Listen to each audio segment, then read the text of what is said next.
Welcome back to the Core Cars News Tech Lab. Today we're going to take a look at the 2019 Roku Express.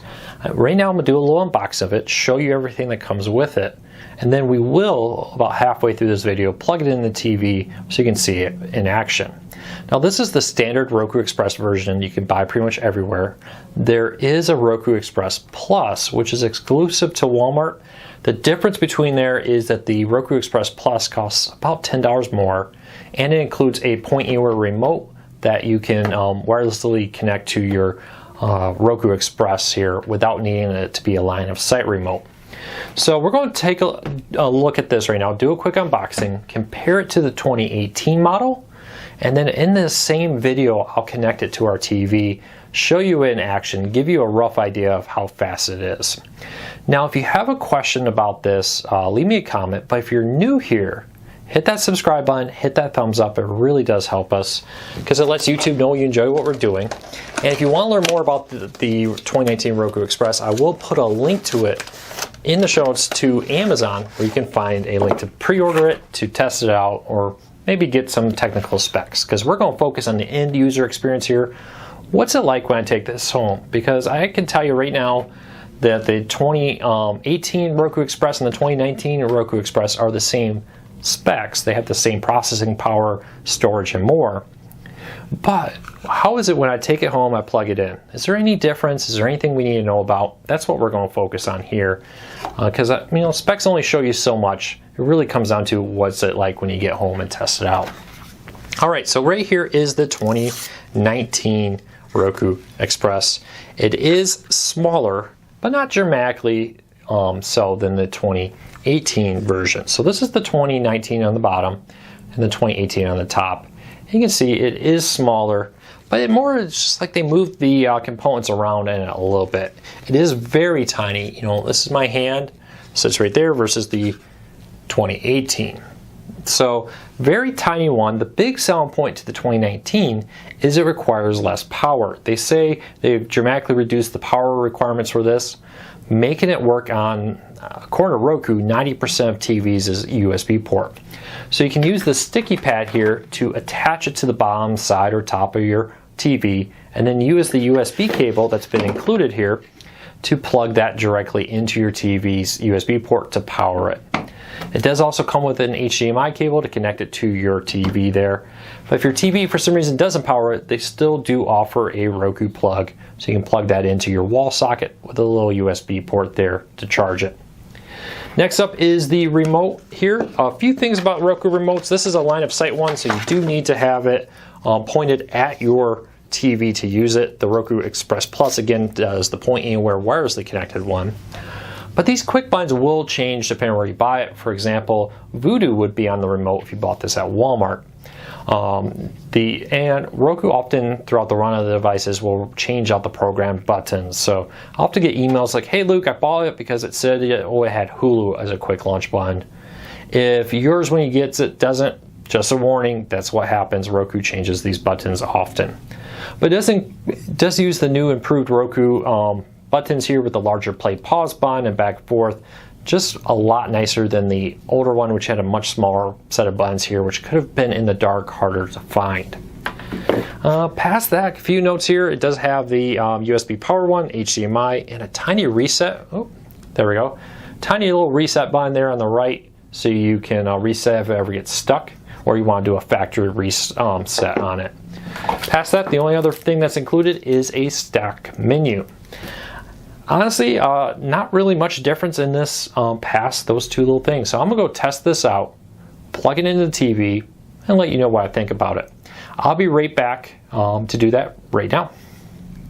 Well, I've been playing around with the 2019 Roku Express for a bit now. Been impressed. Now, it's nowhere near as fast as the 2019 Roku Ultra, for example. But for a $29 streaming player that does just HD, it's a pretty decent deal. Now, everything that I've had on my other Rokus still works with this one. As you can see, I got tons of Roku channels installed here. Everything from live TV services to on-demand ones are all included. So let's jump in here and take a look at Netflix first and do a quick little launch of this, give you an idea of what you could expect if you pick this up. Let's jump into the office real quick, hit play, and as you can see, not as fast as the Roku Ultra, but that's pretty decent. Let's check out Sling TV. Live TV services are much more demanding, especially ones like Sling TV, YouTube, etc. It's not an on-demand poll that they're making, it's a live one as they do this. Let's just quickly jump into this Pac-12 channel. I can't hang out here long, I don't want a copyright strike. But as you can see there, very quick getting into it. I just hit the home button, and it's pretty decent getting back to the home screen here. We can do one more test here real quick and show you a system restart. So here is reboot from scratch of the 2019 Roku Express being charged by this TV. So I just have a power cable going into the TV, not the wall outlet, which is something Roku says with this model you can definitely do. So we'll see. Definitely, again, slower than the Roku Ultra, but you're not paying $100 for this, you're paying $29.99. So decent though, not bad.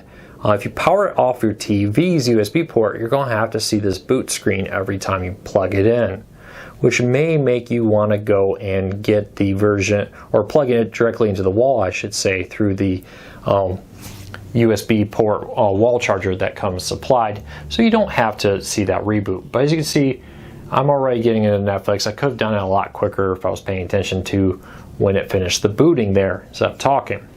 But I would say definitely a good device. If you have an HD TV somewhere in the house that's not 4K, just a TV that maybe the kids use, or it's just in a junk part of the house, I would say, yeah, give this a try, see if it meets what you want. I'm pretty happy with it. I would say this is also a great travel device. Roku sticks are definitely probably a better travel device, but for $29.99, take this on the road with you. If it gets busted or damaged in shipping or in travels, I wouldn't be all that concerned versus maybe trying to travel with a $200 high-end Apple TV, for example, or a $100 Roku Ultra. So 2 thumbs up. Comparable performance to the 2018 model. If you have the 2018 model, I would say there's really nothing here to make you want to go and upgrade.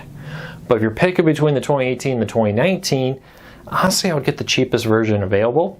But the slightly lower power consumption is nice. It will hopefully lower your power bills. But the power draw is a very minor difference. But maybe over the lifetime of the device, you'll notice some savings on the cost of the device. I do like the ability, though, to plug it into the TV's USB port and power it there without having to worry about, oh, well, I get that message of insufficient power, for example. So Roku, 2 thumbs up. Very powerful budget streaming for the price. Of course, though, remember, you're paying $29.99, not $100, not $200. So you can't exactly expect this to hold up to a $200 version. Now Roku does have streaming players that are much higher end than this if you're looking for that offer 4K, HDR streaming, etc.